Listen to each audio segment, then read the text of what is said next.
The French Prime Minister attacks President Trump abroad, Democrats prepare to take power, and Republicans struggle for a message. I'm Ben Shapiro. This is The Ben Shapiro Show.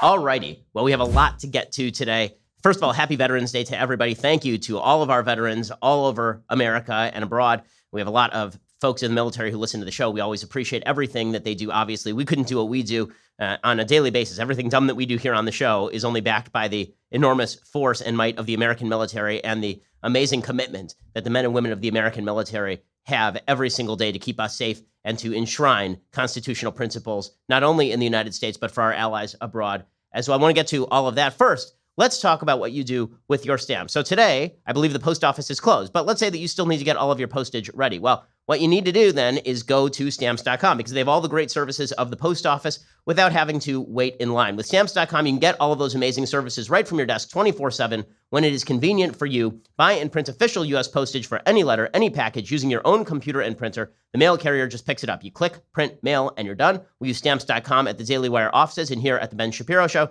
to send important letters and packages and merchandise for the show as well. We use it at my house, too. I mean, the fact is that you can do it all from your desk. Right now, use promo code Shapiro for a special offer. It includes up to $55 of free postage, a digital scale, and a 4-week trial. Don't wait. Go to stamps.com before you do anything else. Click on that radio microphone at the top of the homepage. Type in promo code Shapiro. That's stamps.com, promo code Shapiro. Again, stamps.com, promo code Shapiro for that special deal, $55 of free postage, digital scale, and a 4-week trial. We're really excited to be broadcasting today from WLS, which is the home of the Ben Shapiro Show and will be in the new year as well. And it's great to be in Chicago. Both my parents are from Chicago, as I was saying to the audience beforehand. I am originally, I'm a White Sox fan. I've been a Chicago sports fan my entire life, which made me an expatriate in Los Angeles, but everybody in LA is an expatriate. In any case, it's great to be here. But I want to start today by talking about President Trump overseas. So President Trump went over to France to commemorate the 100th anniversary of the World War I armistice. And it came complete with the usual amount of controversy. President Trump goes over there, and it's very rainy in France. And apparently, he was supposed to go to a particular military cemetery on Saturday. He did not go, thanks to the rain. Now, people were saying, well, this is obviously because he's afraid that the rain is going to mess up his hair. That is not true. The reason that he did not go is because they couldn't get Marine One in the rain over to the site. The next day, he went over to a different military cemetery. He made a speech there. And when he did, he actually went out there without an umbrella, I think specifically to prove the idea that he was not super afraid that his hair was going to fall off as the rain hit it. But the real controversy emerged when French President Emmanuel Macron led tributes to the soldiers killed in World War I, using a ceremony in Paris attended by scores of world leaders to pretty much go after President Trump. And the narrative about European politics goes something like this. Europe is the great bulwark now against world war because they are for internationalism and the European system. And the people who are the real threats are folks like President Trump and Vladimir Putin and some of the sort of nationalist leaders in Europe. Now, lumping all those folks together is ridiculous. President Trump and Vladimir Putin are not on the same page on virtually anything. President Trump, well, he likes to talk a good nationalist game. The truth is that his version of nationalism is still tied to American constitutional principle because it has to be. American nationalism is not the same as French nationalism or Russian nationalism or German nationalism. In any case, this did not stop Emmanuel Macron from suggesting that he knew better than anybody else how to prevent the unimaginable hell of war in the future. And he said that nationalism is the real problem. And this does get to a root issue with regard to how President Trump talks and what the future of the Western world is. So Macron spoke bluntly, according to the Reuters, of the threat from nationalism. He called it a betrayal of moral values. He said patriotism is the exact opposite of nationalism. Nationalism is a betrayal of patriotism. Here is what he had to say. Et l'exact contraire du nationalisme. Le nationalisme en est la trahison. En disant nos intérêts d'abord et qu'importent les autres, on gomme ce qu'une nation a de plus précieux, ce qui la fait vivre, ce qui la porte à être grande, ce qui est le plus important. For those who don't speak French like me, what he says is patriotism is the exact opposite of nationalism. Nationalism is a betrayal of patriotism. When we say our interests come first, those of others don't matter, we erase the very thing that a nation holds most precious, that which gives it life and makes it great, its moral values. Now, this is a very bizarre statement. It's a very bizarre statement for a number of reasons. First of all, patriotism and nationalism are not in direct conflict. And to suggest that patriotism is the exact opposite of nationalism is to misunderstand both patriotism and nationalism, because the exact opposite of nationalism would be just by nature anti-nationalism, right? It'd be for erasing of borders. It would be internationalism and globalism. That would be the exact opposite of nationalism. Patriotism is not the exact opposite of nationalism. Patriotism says there is something specifically great about our country. Now, there is overlap between patriotism and nationalism, but they're not identical. So nationalism can be used in a variety of ways. You've seen blood and soil nationalism in Germany during World War II. You've seen blood and soil nationalism in Italy in Mussolini's era. You see blood and soil nationalism in North Korea right now. You see blood and soil nationalism to a certain extent in Vladimir Putin's Russia. Patriotism is the idea that there are certain fundamental principles to a society that are so important that it makes the society better. It makes us exceptional. This is why I think that Americans like to call ourselves patriots rather than nationalists. But to suggest that our patriotism is universal, that the principles that we hold true, that those are universally applicable to anyone inside and outside America's borders, is to ignore the fact that various principles can take various forms all over the world. The Founding Fathers were very much aware of this. If you read the Federalist Papers, the Founding Fathers specifically talk about how America was built in a specific way because of our unique history and because of our unique geography and because of our unique breakdown in terms of religion. All of that meant that these fundamental human rights principles broke down in a different way here than they might in other places. So, for example, just to take an anodyne example, the United States' version of nationalism treasures the idea of a bicameral legislature. We have two houses of the legislature. Well, there are plenty of places that don't, right? Israel is a democracy. It has one house of the legislature, the Knesset. Does that mean that Israel is worse than the United States? Well, it means that it's different than the United States in how it runs. Now, I would say that America runs better because of our bicameral legislature, but that is an element where nationalism does not necessarily mean opposition to other nations. And Macron is doing something that I think is actually ethically dubious. He's setting up a straw man. When he says that Trump says our interests come first, those of others don't matter, Trump has never said that. Right? What Trump has said is our interests come first, specifically because the interests of others matter. If America is weak, we can't actually do good things for other nations. If America is weak, if we can't maintain our own values, if we can't maintain our own borders and our own culture, how exactly are we supposed to offer opportunity for people who want to come to the country? If America were not America, if we put everybody else's interests first, we could not survive as a country. And placing nationalism in direct opposition to patriotism means that you are going to sacrifice the interests of your own country for supposedly the values of people of other countries. And you can actually see Europe doing this, which is why Europe is dying and the United States is not. Europe's border policies have been specifically designated toward the idea that Europe owes other parts of the world its fealty, that Europe is supposed to open its borders, that all problems on earth are the problems of the Europeans, and that means open immigration from some places in the world where there are a lot of folks who don't share European values. Well, that's very nice as far as it goes, but what it actually leads to is a breakdown of exactly the principles that Emmanuel Macron wants. So Emmanuel Macron, many of the folks in Europe on the left, they like to talk about our principles are open borders, free flow of capital, free flow of people, because we are not for nationalism, we are for patriotism. And that means letting in as many people as possible. Well, the result of that is a massive blowback all across Europe. What you're seeing is precisely the opposite of what Macron and his friends actually want in Europe. What you're seeing is right-wing governments elected in places like Sweden, in places like Norway. You're seeing all the Nordic countries move to the right specifically because of immigration issues, because it turns out that Emmanuel Macron's version of values is not actually the same thing as the Swedish version of values or the Nordic version of values or the Italian version of values. What you're seeing is a blowback from Emmanuel Macron's sort of universalism toward the idea that folks are saying, listen, we got to protect ourselves first. Yes, we have universal principles, but we can't help other people. We can't give charity to other people if we just leave our front door unlocked. If we allow people to raid our safe, there's no way for us to give charity or to hire people or to be strong on behalf of others. And the first rule in a moral system is that you have to be able to defend yourself specifically so that you can help other people. And I think that by trying to draw this distinction between patriotism and nationalism, Macron is actually demonstrating why Europe is falling apart. Because again, if Europe's central principle is that nationalism is bad, then what you end up with is internationalism. Well, internationalism can be done in a number of ways, but most commonly it's done with multiculturalism. And when multiculturalism eats a continent, you see the continent fall apart from within. And that's what you're seeing in Europe as birth rates plummet, as importation of foreign labor becomes a way of life, as much of that labor is coming from places where people don't actually share European values. When those values collapse, there's nothing left. What Veterans Day is really about, and what Macron is missing, is that it was nationalism that led people to sign up and go fight the Hun. Right? It was nationalism that led people to stand up and say, our nation is special. Our nation is worthy of protection. It wasn't that we wanted to uphold the international order.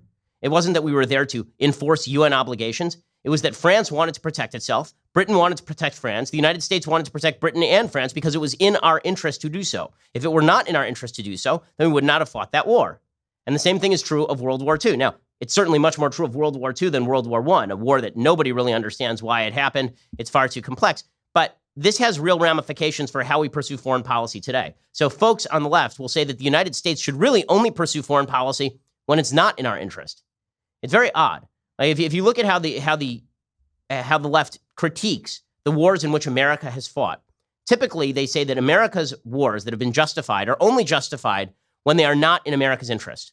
Right? When those wars when we have no connection to the outcome of those wars. So, for example, bad war is Vietnam. Why is Vietnam a bad war? Specifically, according to the left, it's because America fought it for imperialism. Now, in reality, Vietnam may have been the most anti-nationalist war of all time, right? We really had very little interest in Vietnam as far as what was happening here at home. Vietnam was half a world away. It was an attempt to hem in the Russian and Chinese influence in the Far East in a way that wasn't going to have massive impact at home, at least for a long time.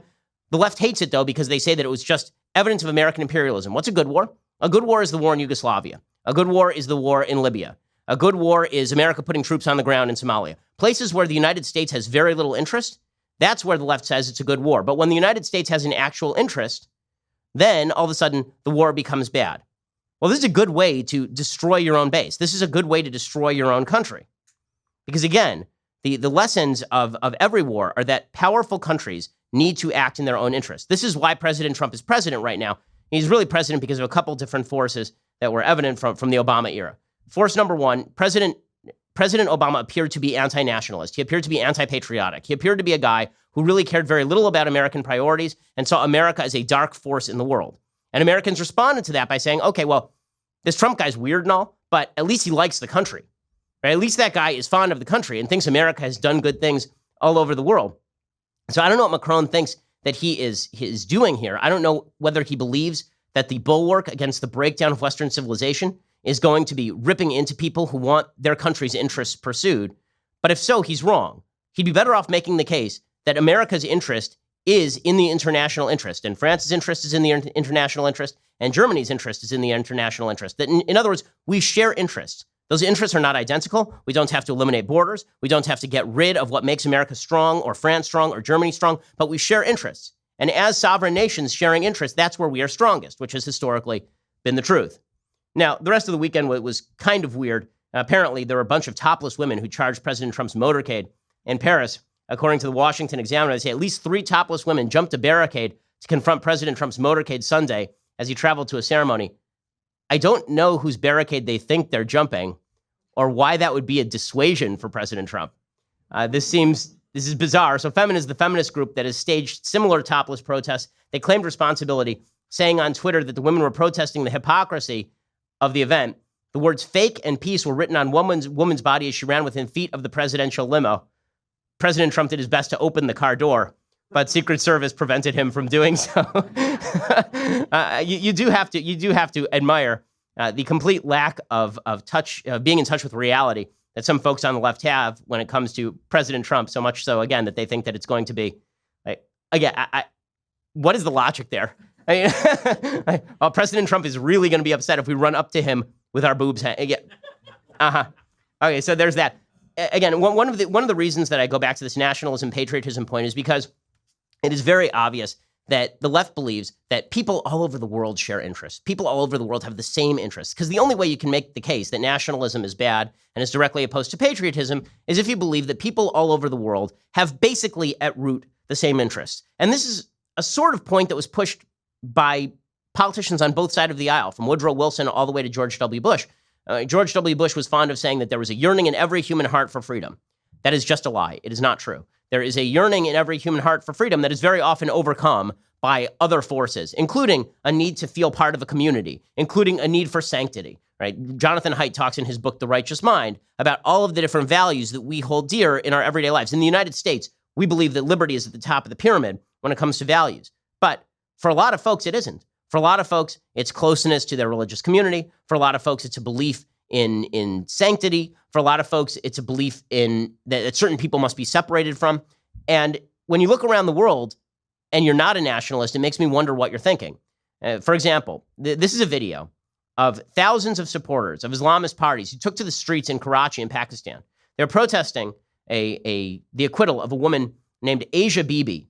I'm going to show you that video in just a second. First, let's talk about you dressing a little bit better. So you see this jacket that I'm wearing right now? Look at this magnificent piece of clothing. Look at this. I mean, feast your eyes upon it. The reason that you want to shop at Peter Millar is because you want a jacket like this. And let's face it, you're not going to have one unless you spend the money. You need to go to Peter Millar right now. This is the Peter Millar excursionist blazer, which makes it sound like I'm actually going to parachute into the middle of the Amazonian wilds in this jacket. I don't know if that would work or not, but I can tell you that this thing is super comfortable. Peter Millar uses the lightest padding and materials in the shoulder for this particularly soft coat because you don't actually want to feel the weight of a blazer on your shoulders after wearing it for a few hours. Also, it's pretty stylish from the width of the lapel to the button placement. Every detail has been thought of so you can look the part. The style is modern, the fit is fantastic, and you will feel confident whether you're wearing it to the big meeting or out for dinner and drinks or whether you're doing excursions across the Nile. It's not every day you buy a blazer, and that is why you ought to make a good investment in the blazer you do buy. Head over to petermillar.com/Ben.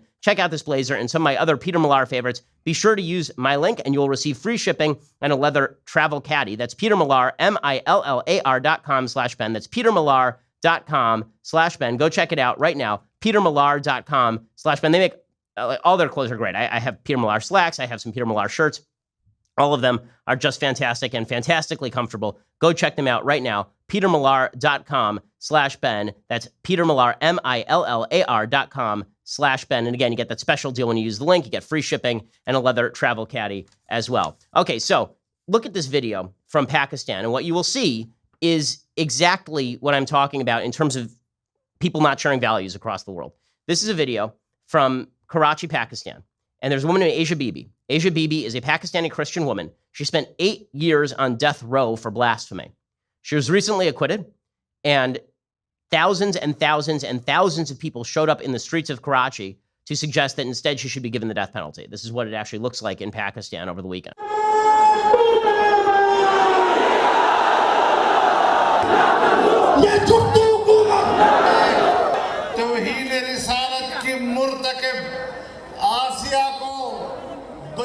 We can stop it there. These are not folks who share values, right? These are not folks who you want invading your country or coming into your country as refugees if they don't share your values. Again, this idea that nationalism has to be forcibly stopped so we can make room for patriotism is the death of the West. The West can only stand on its own 2 feet when the West knows its own values. And those values are a specific outgrowth of a set of cultural and historical circumstances unique to the West. These values are not held by everyone on earth. The values that we have in the United States, the freedoms we enjoy, from freedom of speech to freedom in economics, these things are the outgrowth of 3,000 years of Judeo-Christian development capped by an enlightenment that is rooted again in those same values. They did not spring up in the Far East. They did not spring up in South America. They did not spring up in Africa. They sprang up at one particular time, in one particular place, because of a certain set of historical circumstances that were driven by a bunch of moral values. And when we abandon those moral values, in the name of everyone has the same values. We're all the same, right? All religions are the same and all cultures are the same. And we ought to treat everybody as exactly equivalent. What you are doing instead is you are bringing the threat in-house. And you've seen this, particularly in Europe. In the United States, you haven't seen it quite as much because our immigration policy hasn't been quite so welcoming with regard to, and thanks to proximity, we're not quite as close to places like you're seeing here. But you've obviously seen the impact in crime rates in places like France and Sweden. You've seen enclaves that have been formed of radical Muslims from places like this who believe in the same things that these folks believe in. There's a reason that Asia Bibi is going to have to require some sort of amnesty, some sort of sanctuary from this country. She's going to have to take refuge in Europe. She's going to have to take refuge in the United States because, again, values are not always shared. And pretending that values are always shared, which seems to be a unique privilege of Europe in the aftermath of 2 world wars, is astonishing. Also, hearing the Europeans lecture us on preventing world war is really galling. It's really galling. Like, these are the folks who brought us 2 world wars in the course of a century, the 2 deadliest wars in human history. And then they're going to teach us all about what they've learned from those wars at the same time that their continent is falling apart. And it's not just falling apart on cultural grounds, it's falling apart on economic grounds too. And the fact is that the euro is in serious trouble, that the idea of a confederation of European states was good insofar as creating a bulwark against Soviet oppression, but it was not good economically speaking, because it turns out there are a bunch of states in Europe that aren't going to pull their weight. And this is what you've seen from Greece, from Spain. You've seen certain countries in the EU who are supposed to be doing bailouts. You've seen certain other countries in the EU who are not going to pay for those bailouts. And all of this is a serious problem. All of this is a serious problem. So failures to understand their own economic interests have led the EU to fall apart. And what you're seeing is a resurgence of nationalism. Now, again, I'm not saying that pure nationalism is a good thing. It's not. Nationalism is just a means. It is not in and of itself an end. Nationalism isn't even an ideology. It's sort of like populism. It's a tactic. But it can be a very good thing. And abandoning nationalism in favor of the international global governance regime is foolish. And it's why President Trump, when he says globalist and the left hears anti-Semitism, what he's really saying is we don't want international bodies governing for the United States how we ought to do our business. That's all he's saying. And frankly, I don't see a whole hell of a lot that is wrong with that. Okay. Meanwhile, there's a piece of news that is really troubling, and nobody in America is going to deal with it. I'm going to talk about that in just 1 second. But first, we need to talk about how you brush your teeth. So one of the most important things that you do for your health every day is brush your teeth, but most of us don't do it properly. Quip is a better electric toothbrush. It is created by dentists and designers. Quip was designed to make brushing your teeth more simple, affordable, and even enjoyable. I bring my Quip toothbrush on the road because it is easy to pack. You don't have to bring one of those bulky charging stations. This particular toothbrush provides you sensitive sonic vibrations, a built-in 2-minute timer. It pulses every 30 seconds to remind you when to switch sides, helping to guide a full and even clean. It has a multi-use cover mount, which sticks to your mirror and unmounts to slide over the bristles for on-the-go brushing. And best of all, the brush heads are automatically delivered. Because when's the last time you replaced your brush head? You don't remember, do you? Because you didn't write it on your calendar. It wasn't that important to you.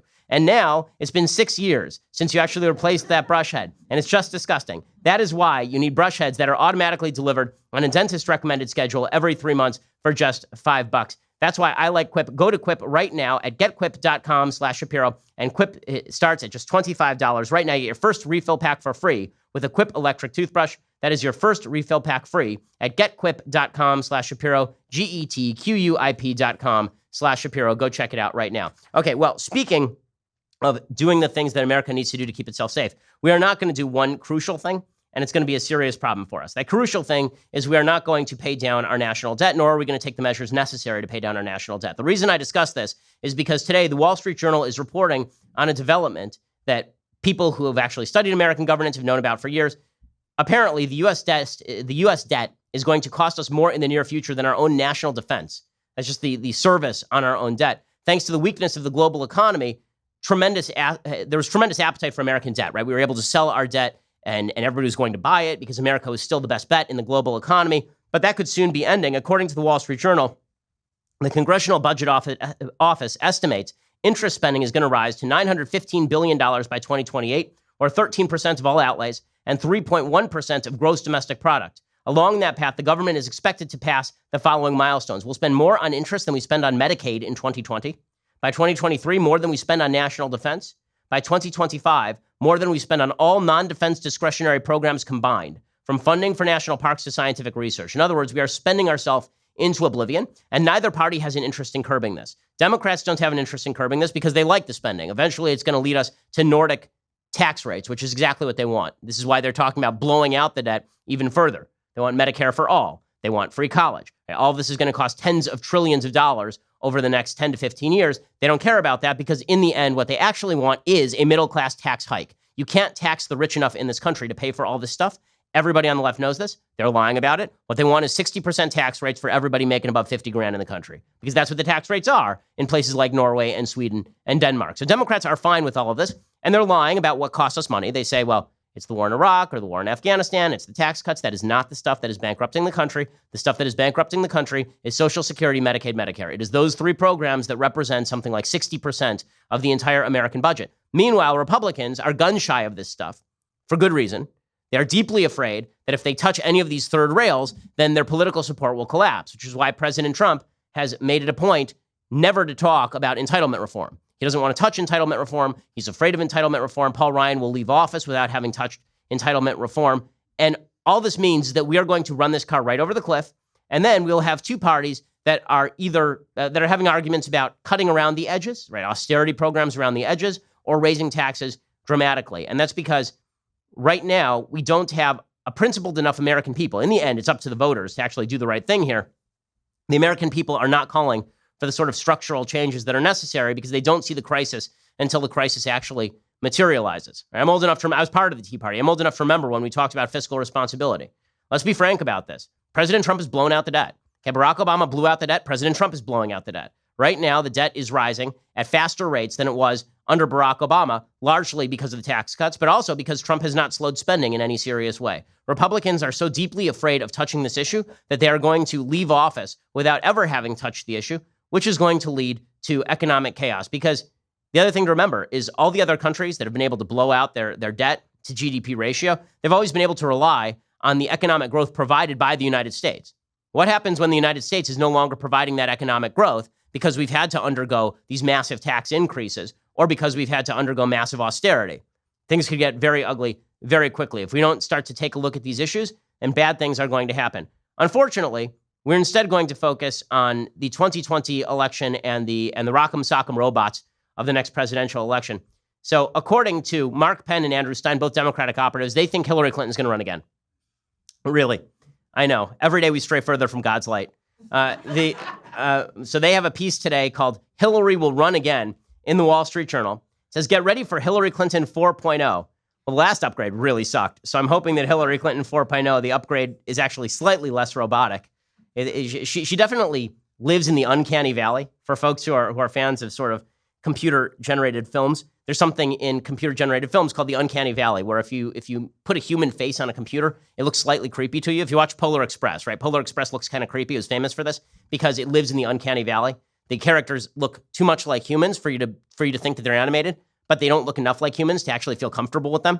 That's Hillary Clinton. She lives in the uncanny valley. She's been there for her entire career.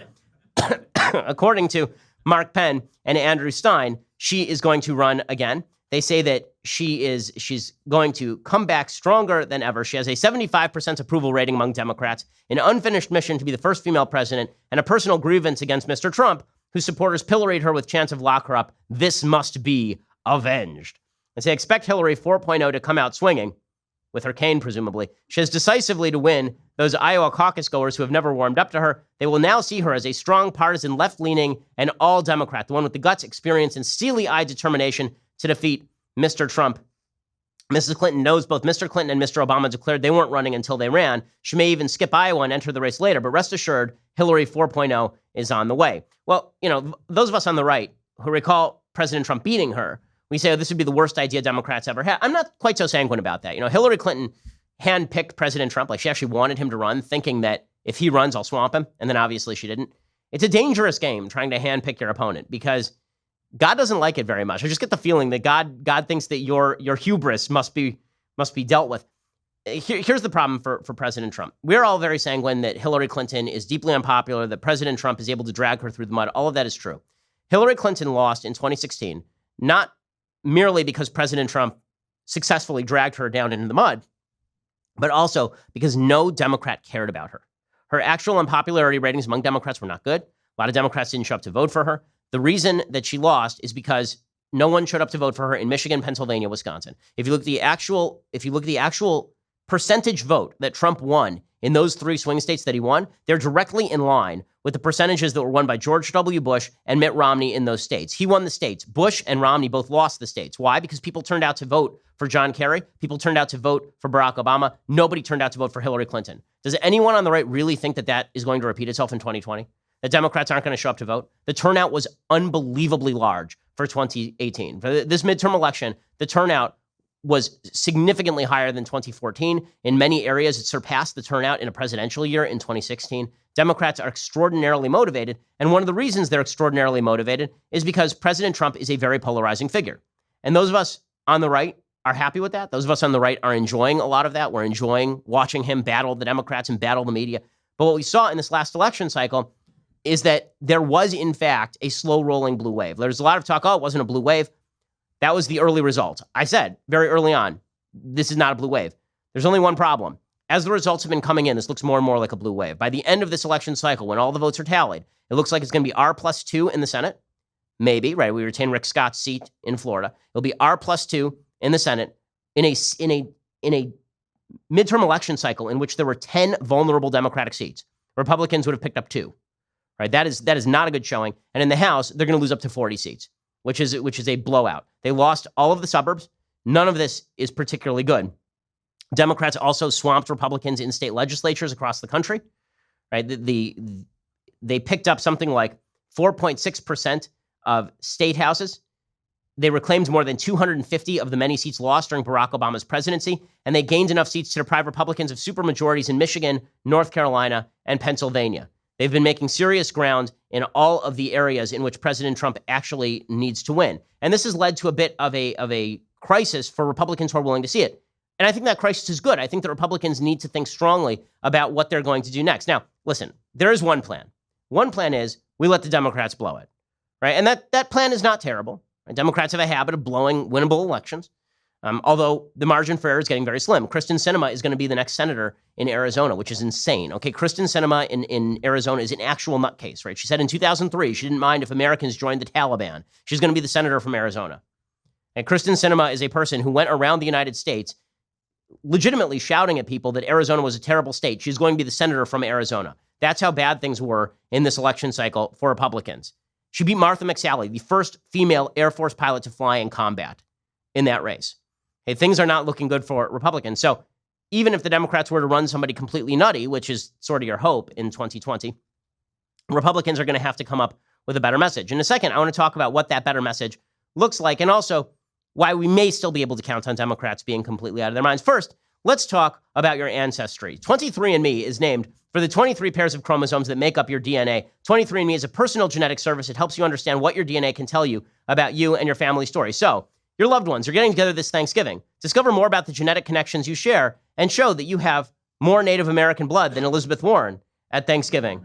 Right, Elizabeth Warren claimed that she was Native American. She is, in fact, whiter than the backside of this sheet of paper. And you can go into Thanksgiving and say that you are more closely related to Squanto than Elizabeth Warren is, actually. The 23andMe Ancestry Service allows you to see how your DNA breaks out across 150 regions worldwide, trace parts of your ancestry to a specific group of individuals from 1,000 plus years ago. You can discover how much Neanderthal DNA you inherited. I fear how many American voters have a lot of Neanderthal DNA based on the midterm elections. But go check out 23andMe right now because they have all of this great stuff. I mean, not only do they have these share and compare tools where you can explore genetic similarities and differences between you and your relatives, and not only do they have the Neanderthal ancestry test, they also can tell you whether you are lactose intolerant. They can tell you whether you have certain genetic predispositions to certain conditions. Go check out 23andMe right now. Now through Thanksgiving, 23andMe Ancestry Service Kits are only $49 per kit when you buy 2 or more. That's 50% off the regular kit price of $99 this holiday. Again, order 23andMe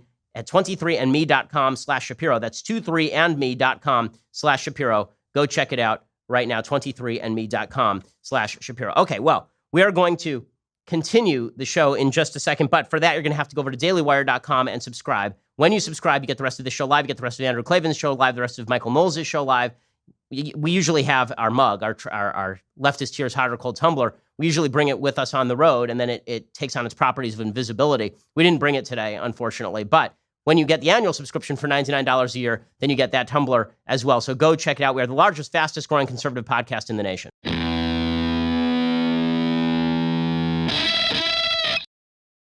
Okay, so let's talk about what Republicans can actually do to recover. Number one, as I say, they can count on Democrats being insane, right? They can count on Maxine Waters being the head of the Financial Services Committee. So Maxine Waters, who apparently is going to take up that chairmanship, she says that what Republicans are truly scared of is strong black women like Maxine Waters. No, I'm just scared of Maxine Waters herself. Like, strong black women, totally fine. Mia Love's great. Right? Condi's great. Maxine Waters, scared of her because she calls riots uprisings in Los Angeles, where I am from. Legitimately, as we watched the city burn during the LA riots in 1991, She was walking around talking about how it was an LA uprising. She says now that the GOP is just scared of strong black women like Maxine Waters. Oh, I don't make anything of them. That's the opposition, talking about what would happen if this strong black woman, Maxine Waters, is the chair of the Financial Services Committee. They've never seen anybody like me before. There's never been a woman in the history of this country that's been the chairperson of the Financial Services Committee, and certainly never a black woman. And so they send out these dog whistles to their constituents to get them fired up about the possibility of what Maxine Waters might do. Well, I'm more scared about the possibility that Maxine Waters may, in fact, use the Financial Services Committee to commit financial impropriety, because it turns out that her relatives by 2004 had made more than $1 million during the preceding 8 years by doing business with companies, candidates, and causes that Waters had helped. She was named one of the most corrupt members of Congress in 2005, 2006, 2009, 2011 by the leftist watchdog group Citizens for Responsibility and Ethics in Washington. When she worked on the Financial Services Committee during the downturn, she arranged meetings between U.S. Treasury Department officials and One United Bank, where her husband was an executive, so that the bank could plead for federal cash. So, yeah, I'm more afraid of her being just a corrupt, terrible human being than I am of her race. But this is going to be the pitch that Democrats run, then Republicans have a shot. Republicans have been able to count on the intersectional politics of the Democrats for a very long time. Hopefully they can continue to count on that. And Democrats are taking the wrong lessons from the 2018 elections, which is good. Right? The overwhelming victory, including the victory of Kristen Sinema in Arizona, it could have a silver lining. Kristen Sinema is so nuts that Democrats may think, oh, you know what? She won in Arizona. We can run complete crazy people straight from Arkham Asylum, and they will absolutely win. It'll all be fine.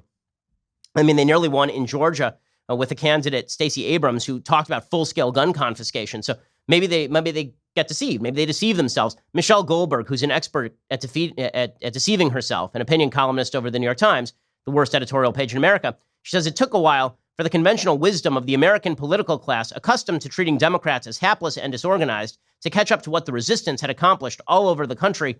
3 of the marquee candidates progressives were most excited about, Andrew Gillum in Florida, Stacey Abrams in Georgia, Beto O'Rourke in Texas, seemed to fall short. But by the end of the night, it was clear that the Democrats had won the House. And in the following days, new races kept being called. There are a bunch of progressives who have won. And this means that progressivism is triumphant all over the country. Well, maybe we can somehow deceive Democrats into continuing to believe this. Progressivism was not, in fact, triumphant all over the country. Of the 8 candidates who were the most progressive, as labeled by the nation, all 8 of them lost. Andrew Gillum, if he had lost his primary, Ron DeSantis would not be the future governor of Florida. Stacey Abrams, if she had been slightly more moderate, would have won in Georgia. Democrats were like this close to a full-out sweep if they had not been completely nuts. So maybe it'll be the same thing in 2020. And the evidence is there that Democrats are doubling down on a lot of this stuff. And social evidence is there too. I mean, there's a really bad story over the weekend. Tucker Carlson was accused of supposedly assaulting a guy, and Tucker Carlson put out a statement where he said, that's not what happened. Apparently what happened is he was eating dinner at a place with his family, and his daughter, who's 19, went to the bathroom, and this guy went up to her and called her a whore. And so Tucker Carlson was already outside of the restaurant by this point. His son went back in, threw wine on the guy. Here is a video of the confrontation. Guys, get the I don't. Go back here. You go on this. Hey, get. Don't do it. Get this. Hey, come on. So again, I mean, they were saying that Carlson assaulted the guy. He didn't. He'd ever, I mean, honestly, if somebody called my daughter a whore in public, like this would be the mild edge of what would happen to them. But unfortunately, there are a lot of folks on the left who are willing to embrace this sort of politics. We saw that last week after this happened with Tucker's house. Remember, last week, Tucker's house was confronted by Antifa members. People went to his door. They tried to break through his door. People like Matt Iglesias at Vox.com came out and said that he deserved it. So it's possible the left will deceive itself into being completely nutty in 2020 and Republicans will win. But there is a better path to Republicans winning in 2020, and that's becoming better at their jobs. And I'm going to talk about that in just a second. So evidence that Republicans can be good at their jobs. There's a congressional candidate named Dan Crenshaw. He just became a new congressperson, and he's really terrific. I'm a big Dan Crenshaw fan. You'll remember him from last week because Saturday Night Live, Pete Davidson made fun of him on the show. He's a former member of the military, former Navy SEAL. He's one of the 16 veterans newly elected to the House in the midterm elections. He's representing Texas's 2nd District. And Pete Davidson had made some sort of offhand, nasty remark about how he looked like a James Bond villain, and who cares whether he lost his eye in a war or something. And there was a lot of blowback for it. Well, Dan Crenshaw handled this about as well as it is possible to handle anything. He came out and said, listen, I'm not going to pretend I'm a victim of Pete Davidson. Like, I've fought in wars. Come on.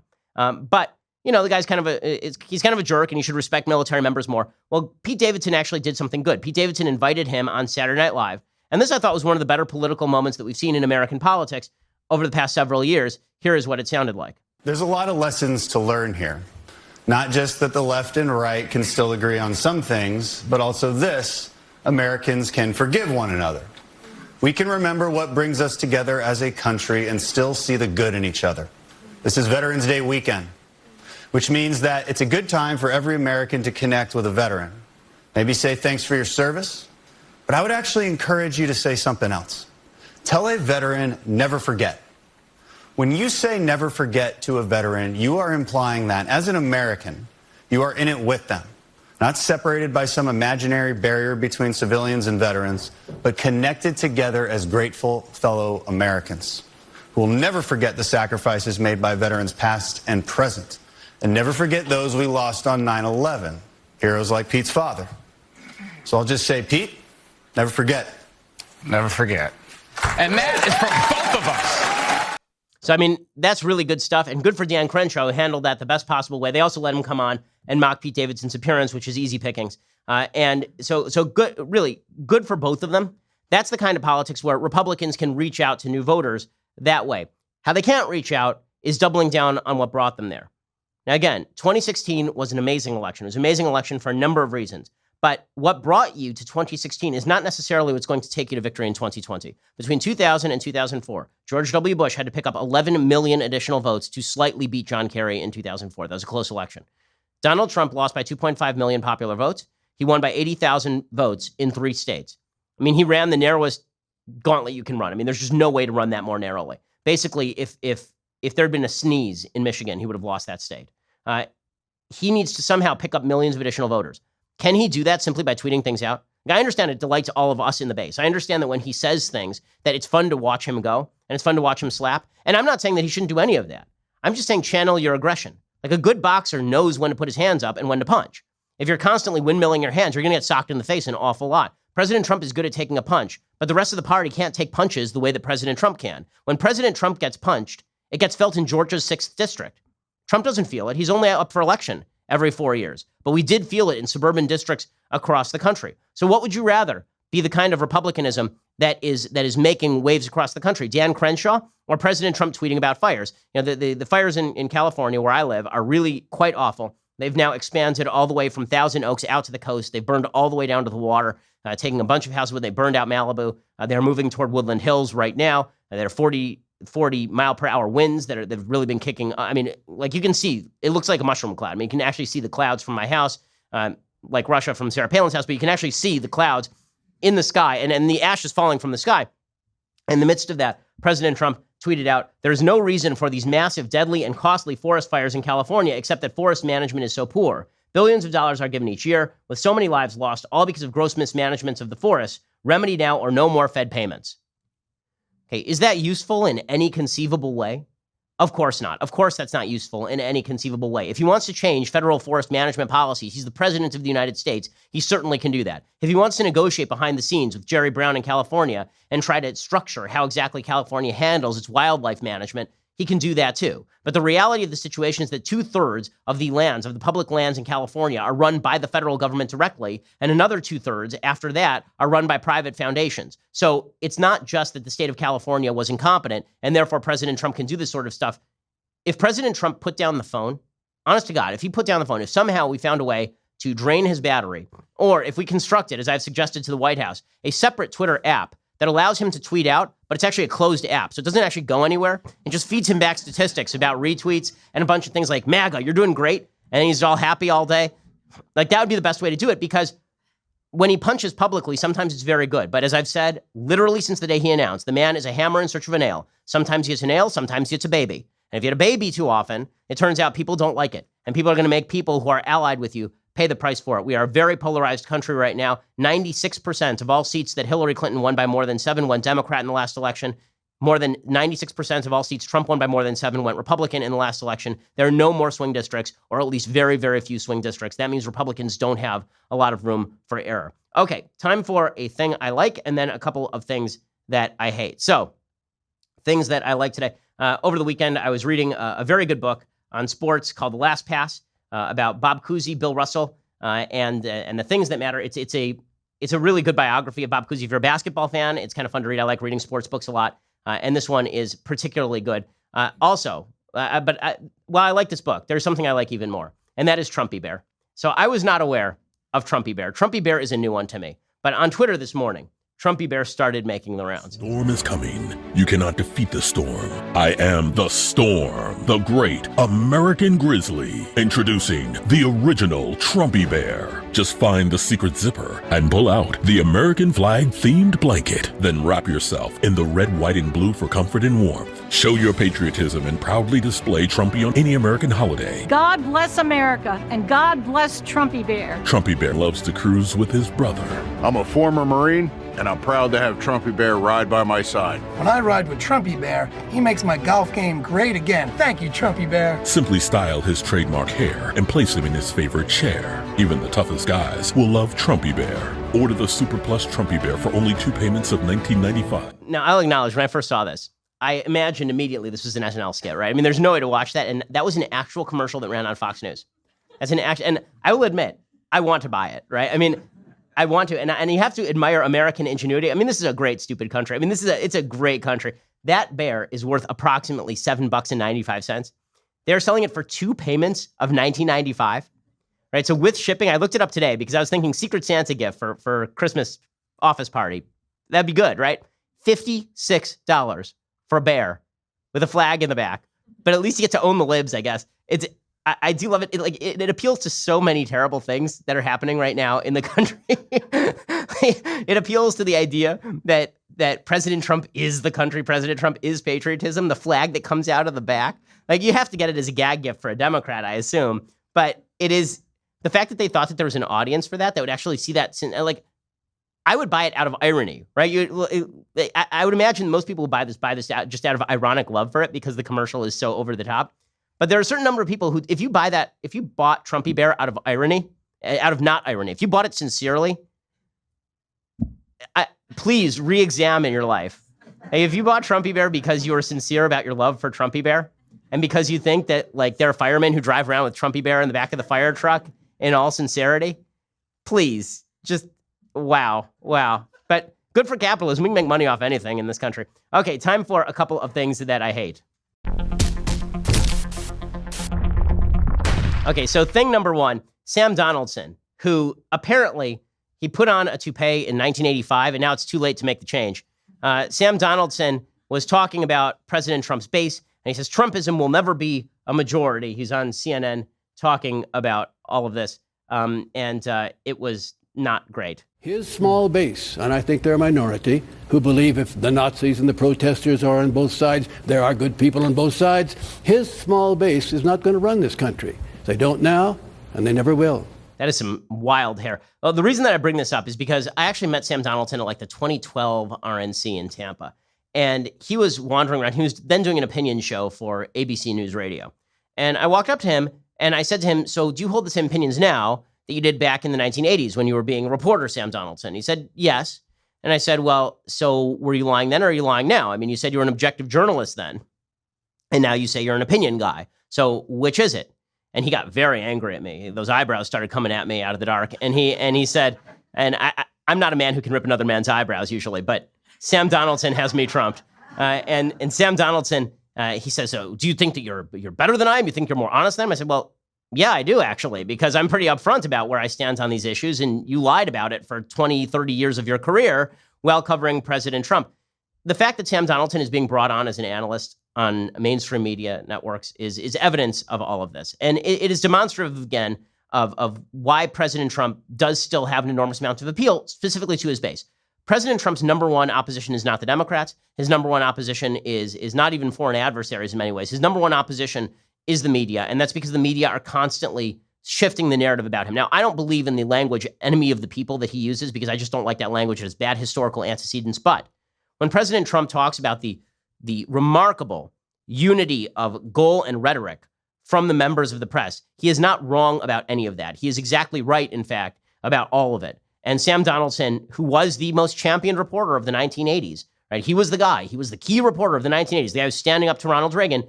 He was no different than Jim Acosta. He just had weirder eyebrows.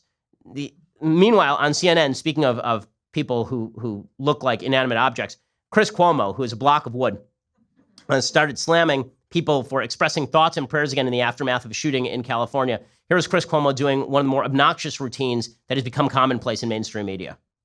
Because that's what you do when you offer thoughts and prayers. You mock those who lost loved ones, because if you gave it any thought at all, you would never walk away from any of these without figuring out a better way to deal with them. And prayer, you think leaving it to God is the answer? We pray for strength, we pray for wisdom, for resolve, but we clearly don't want to act on any of those here. So what are you praying for? What would it take? How about a stadium full of children of the most influential people in our society, all holding puppies? What if they were all shot and killed? Would we act? Oh, don't be ridiculous to suggest something like, is it? Is it ridiculous? More ridiculous than doing nothing? Yes, it is ridiculous suggesting that things would radically change if there were a stadium full of 5-year-olds holding teddy bears who were shot, that this would suddenly change everything. Yes, that's ridiculous. Number one, because that's not going to happen.